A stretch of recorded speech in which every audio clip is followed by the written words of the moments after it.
Hello student. जय हिंद जय भारत। आज हम बात करने वाले हैं C S I R NET J R F का फॉर्म कैसे फिल करें, उसमें क्या क्या प्रॉब्लम्स आती हैं जिनको हम सॉर्ट आउट कर सकें, किन किन बातों का ध्यान रखा जाए जिससे हमें आगे कोई प्रॉब्लम क्रिएट ना हो, जिससे हम अपना पूरा फोकस पढ़ाई पे लगा रखें। तो वन बाई वन करके हम इन सारी बातों पर डिस्कस करेंगे।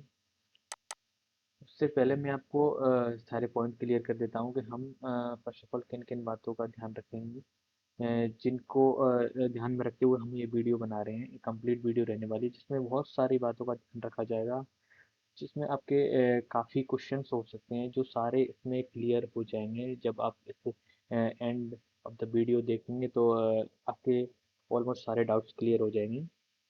तो एंड तक बने रहिए और इसको पूरा देखिए जिससे आपकी कोई भी मिस्टेक ना हो, जिससे आपको कोई भी प्रॉब्लम क्रिएट ना हो, जैसे आपके अवार्ड लेटर में या फिर आपके फॉर्म में या फिर आपको कुछ दोबारा करेक्ट ना करना पड़े।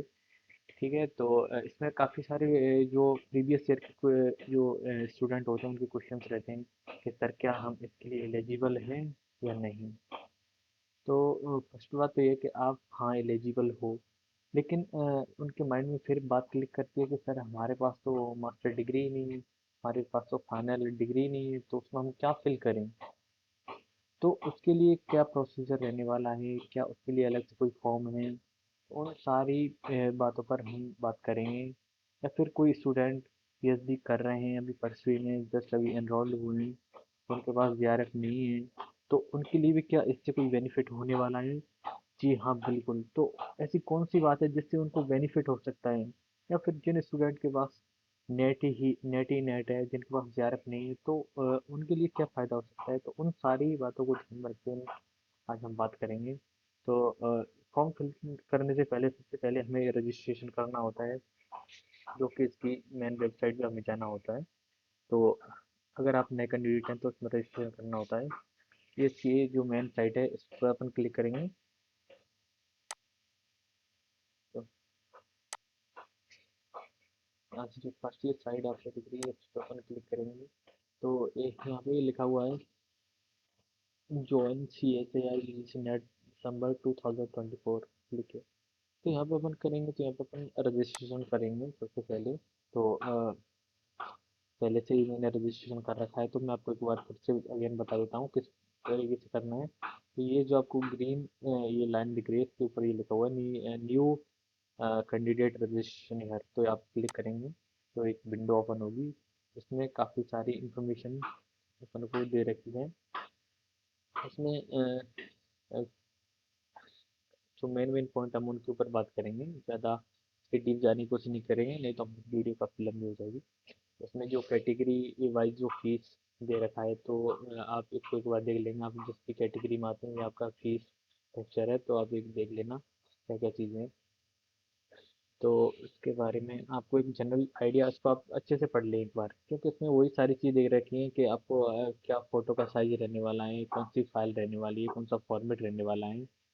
तो बस एक जनरल आइडिया है, इसके अलावा इसमें कुछ नहीं है। क्या पासवर्ड रहने वाला है, इस तरीके से रीसेट करना है, वो सारा एसएमएस वगैरह। तो इसको हम जब फाइनल यहाँ पे देखने के बाद में ये नीचे आते हैं, तो यहाँ पे अपन को ये क्लिक करना है।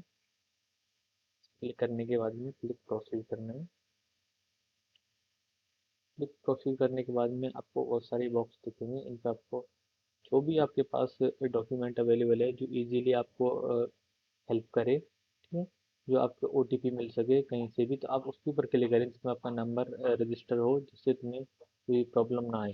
ठीक है, तो जैसे मैं यहाँ पर आधार कार्ड ही क्लिक करता हूँ, तो यहाँ पर अपन आधार कार्ड नंबर डालेंगे, देन उस पर ओटीपी जाएगा, फिर ओटीपी को उसमें डालेंगे तो वो आपका उसमें सारा डिटेल आ जाएगा। तो उस तरीके से अपन को फिर उसमें डिटेल फिल करनी है, आपका रजिस्ट्रेशन नंबर रजिस्ट्रेशन हो जाएगा। फिर रजिस्ट्रेशन करने के बाद में आपको एक मेल आएगा, जो आपकी मेल आईडी पे उसका रजिस्ट्रेशन नंबर आएगा, और आपको जो पासवर्ड बनाया वो पासवर्ड उसमें फिल करके फिर आपको लॉगिन करना है। तो हम यहाँ से सीधा लॉगिन की तरफ जाते हैं, लॉगिन करते हैं। ठीक है, यहाँ पे आ गया। ये हमने आईडी, ये अपना एप्लीकेशन नंबर हो गया, ये पासवर्ड हो गया। अब इसमें अपन सिक्योरिटी डालते हैं और इसको लॉगिन करते हैं। मैं आपकी जो मेन पॉइंट है उन पर बात करने वाला हूँ, बाकी फॉर्म मैंने पहले फिल कर दिया है। तो मेन मेन पॉइंट है। काफ़ी लोग क्वेरी रहती है, तो मैंने सोचा चलो एक बार मैं आपको सारा डिटेल बता ही देता हूँ, जिससे आपको आने वाले टाइम में कोई प्रॉब्लम ना हो। ठीक है। तो एप्लीकेशन फॉर्म, इसमें पहले हम पर्सनल डिटेल पे जाएंगे, तो उसमें अपन को क्या भरना होता है मैं आपको बता देता हूँ। इसमें कैंडिडेट नेम में अपना नाम भरना है, फिर डीओबी भरनी है, आपकी जो भी डेट ऑफ बर्थ है। उसमें अपना जेंडर डालना है, जो भी आप मेल फीमेल हो या थर्ड जेंडर हो। अपने फादर नेम, मीनिंग स्पेलिंग एक बार सही से चेक कर लेना। Mother name, nationality, identity type, आप जो भी आइडेंटिटी हो आपके पास। में आइडेंटिटी में काफ़ी सारे ऑप्शन है, बैंक पासबुक भी लगा सकते हो, ड्राइविंग लाइसेंस भी है, पैन कार्ड है, पासपोर्ट है, राशन कार्ड है, वोटर आईडी है। अदर जो भी आपके पास वैलिड आईडी है वो भी आप लगा सकते हो, फिर उसका नंबर।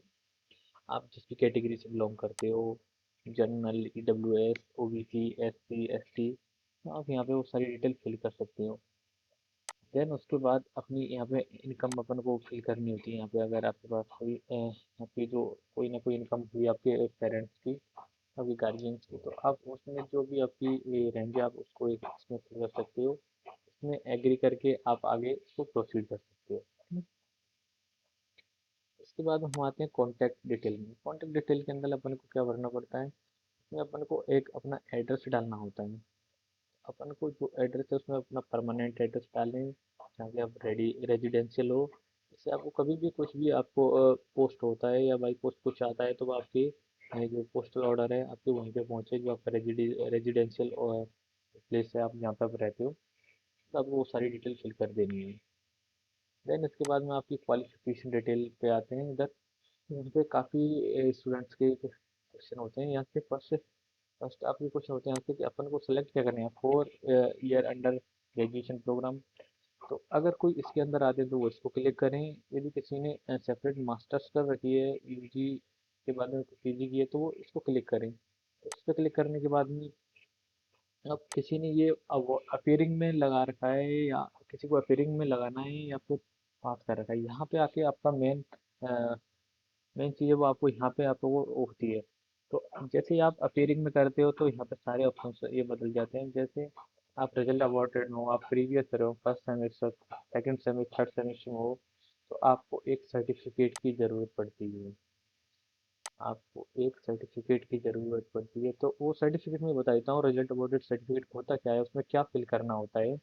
तो जस्ट 1 मिनट, मैं आपको एक बार बता देता हूँ। जब मैं एमएससी टाइम में था, तो मैंने जो रिजल्ट अवॉर्डेड सर्टिफिकेट लगाया, तो किस तरीके का फॉर्मेट था, जिससे आपके भी सारे डाउट क्लियर हो जाएं।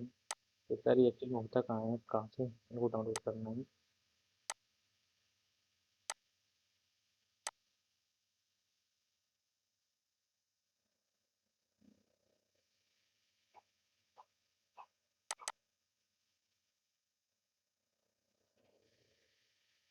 कुछ इस तरह का रिजल्ट अवॉर्डेड सर्टिफिकेट होता है, जो मैं आपको स्क्रीन पे शो कर रहा हूँ।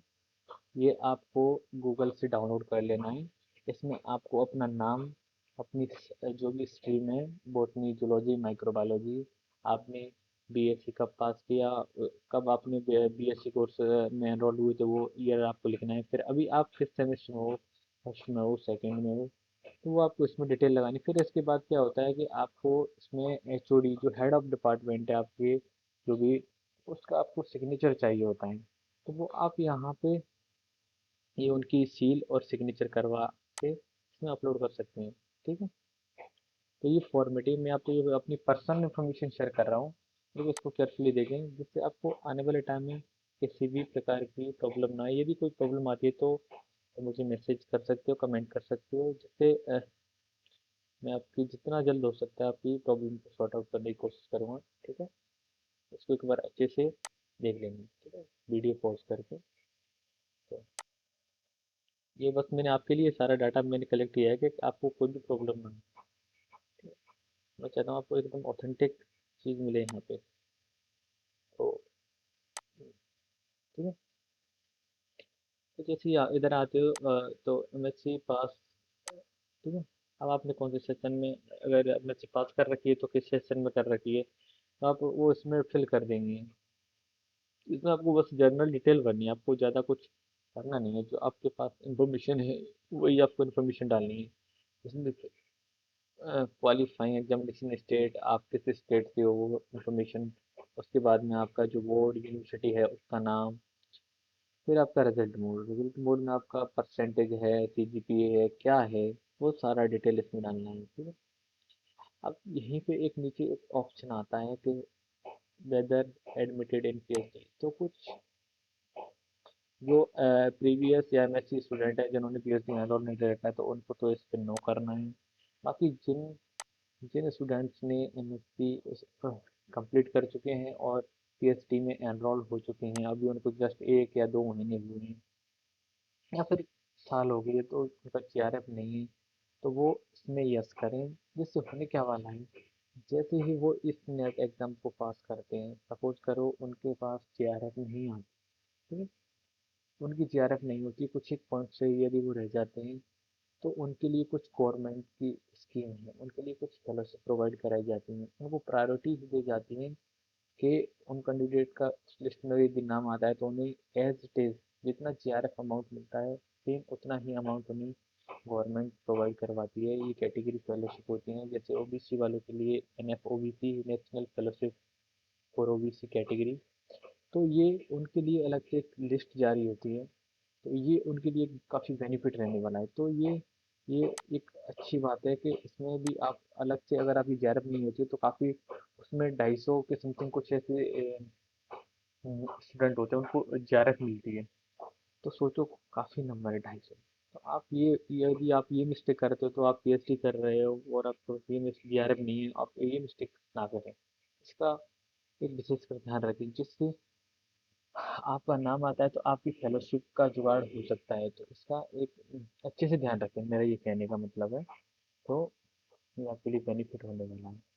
तो जो इसमें प्रीवियस स्टूडेंट है तो उनके लिए तो ये नहीं है ये स्कीम, तो कृपया वो सब इसको यस ना करें।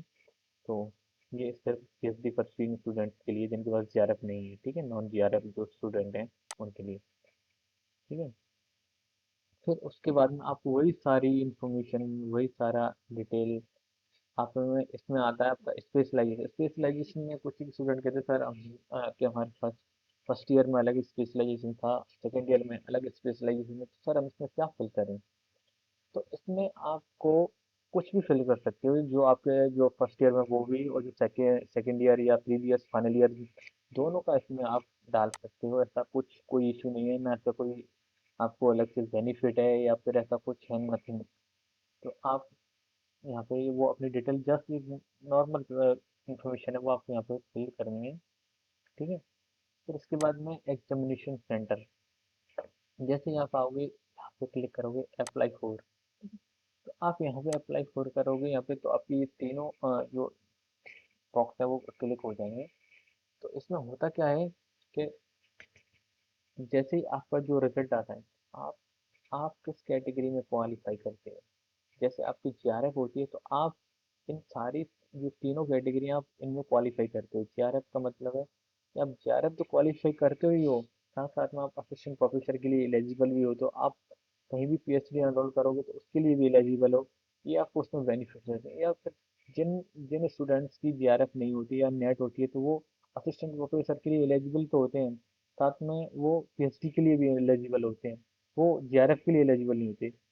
एक थर्ड कैटेगरी होती है जिसमें जो स्टूडेंट ओनली फॉर पीएचडी के लिए एलिजिबल होते हैं। इट मीन्स कि वो उनका ना तो जीआरएफ निकला है ना ही नेट निकला है, वो बस पीएचडी का कहीं भी फॉर्म निकले तो वो फॉर्म लगा सकते हैं if they want to PhD, तो वो पीएचडी करना चाहते हैं, ठीक है। तो अगर वो पीएचडी करना चाहते हैं तो वो पीएचडी के लिए ये लगा सकते हैं, ठीक है। तो वो सॉरी वो उनको अलॉट होता है ये, ठीक है, ये थर्ड कैटेगरी है। बाकी जो उसके क्राइटेरिया में जो फिल नहीं हो पाते, जो उनकी एक 30 या 25% कुछ उन्होंने मिनिमम मार्क्स कर रखे हैं उससे बिलो आते हैं, तो फिर वो कहीं भी क्वालिफाई नहीं होते, उन्हें री एग्ज़ाम देना ही पड़ता है, ठीक है। तो इसके बाद में आते हैं डॉक्यूमेंट अपलोड। इसमें डॉक्यूमेंट में क्या होता है, आपको इसमें जेपीजी फाइल लगानी होती है अपने फोटोग्राफ की। इसमें अपने सिग्नेचर का जेपीजी फाइल, वही सेम फाइल, इसका साइज एक बार देख लेना आप कि इनके क्या क्या साइज रहने वाले हैं, जिससे आपको कोई भी प्रॉब्लम ना आए। क्योंकि इन साइज का भी मैटर होता है, कभी काफ़ी स्टूडेंट परेशान होते हैं, सर ये कैसे करें कैसे नहीं करें। तो उसके भी काफ़ी सारे सॉफ्टवेयर हैं जो मैं आपको एक बार बता दूंगा। तो ये आप जैसे ही आप गूगल पे जाओगे तो आप इसमें कुछ भी लिख सकते हो। जैसे आप इस पर टाइप करोगे PDF कन्वर्टर, PDF।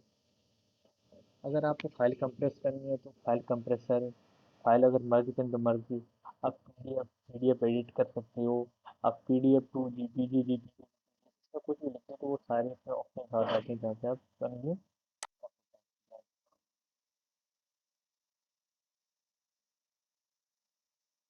ये हमने काफ़ी सारे ऑप्शन इसमें करने वाले हैं।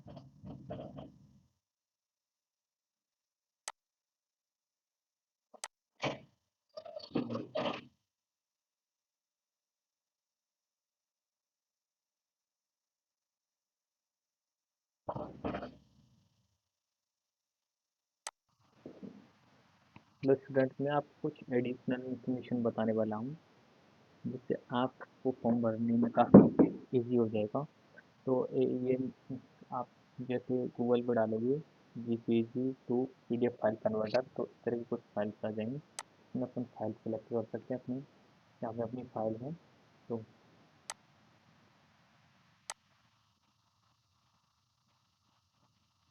हमें फाइल कन्वर्ट करनी है PDF में। तो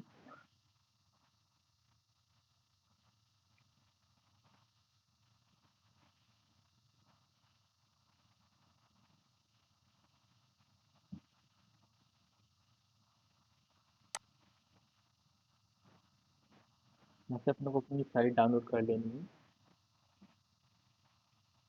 तो आपको वो हर इंफॉर्मेशन बताने वाला हूँ जिससे आपको किसी भी प्रकार की समस्या नहीं आएगी, किसी भी तरह की समस्या नहीं आएगी। आप अपना फॉर्म इजीली फिल कर सकते हो। यदि फिर भी कोई समस्या आती है तो आप मुझे मैसेज कर सकते हो कमेंट करके। इस बात का भी ध्यान रखें। और कि इसमें जो मेजर मेजर बातें मैंने जो बताई उनका भी आप ध्यान रखें अच्छे से। किसी के पास ज़ेरॉक्स होती है तो अच्छी बात है, यदि नहीं होती तो उसके भी काफ़ी सारे ऑप्शन हैं, काफ़ी सारी JRF है, उनका भी आप ध्यान रखें। तो ये नहीं है कि आपके पास आपका JRF निकला है तभी आप PhD करोगे, ऐसा कुछ नहीं है। आपको काफ़ी गवर्नमेंट फंड देती है, काफ़ी सारी एजेंसी हैं जो आपको हेल्प करती हैं PhD करने में। तो आप वहाँ से भी PhD कर सकते हैं। ऐसा कोई मेन इशू है नहीं।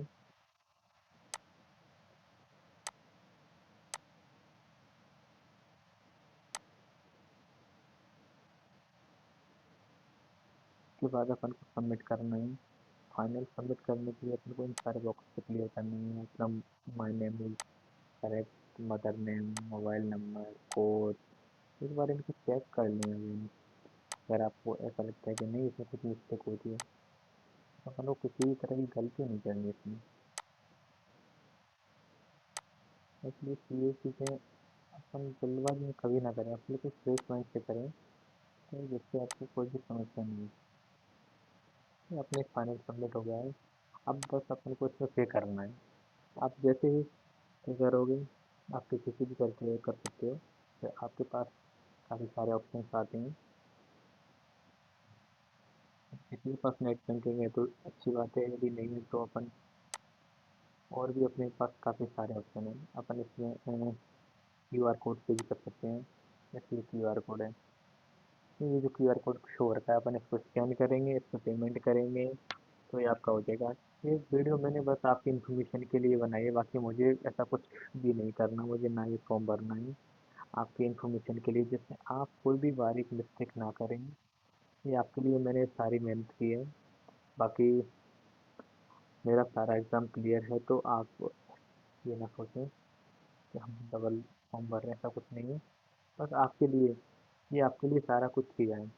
आपको किसी जो मैंने प्रॉब्लम फेस की है वो आपको कभी ना करनी पड़े। ये बारीक सी मिस्टेक है, बाकी आप सीख जाओगे जैसे जैसे आप आगे बढ़ोगे। तो best of luck to all. अगर वीडियो अच्छी लगी है तो लाइक करें, सब्सक्राइब करें। कुछ भी क्वेरी है और भी इससे रिलेटेड कि हम कैसे PhD करें, हमें PhD के लिए अपना JRF नहीं है तो हम कर सकते हैं नहीं कर सकते हैं, और कौन सी अपूर्ण अपॉर्चुनिटी है। तो इसके लिए अपन कमेंट कर सकते हो, हम आपके सारे डाउट क्लियर कर देंगे। और भी कोई क्वेश्चन हो, हम इसमें काफ़ी सारे पॉडकास्ट लेके आने वाले हैं जिनके नेट ग्यारह क्लियर हो चुके हैं। तो हम आपको इसे मिलवाएंगे। अगर कुछ भी क्वेरी होगी तो आप बताएं, कमेंट करें, हम आपके लिए हमेशा तैयार हैं। Thank you. जय हिंद, जय भारत। लाइक जरूर।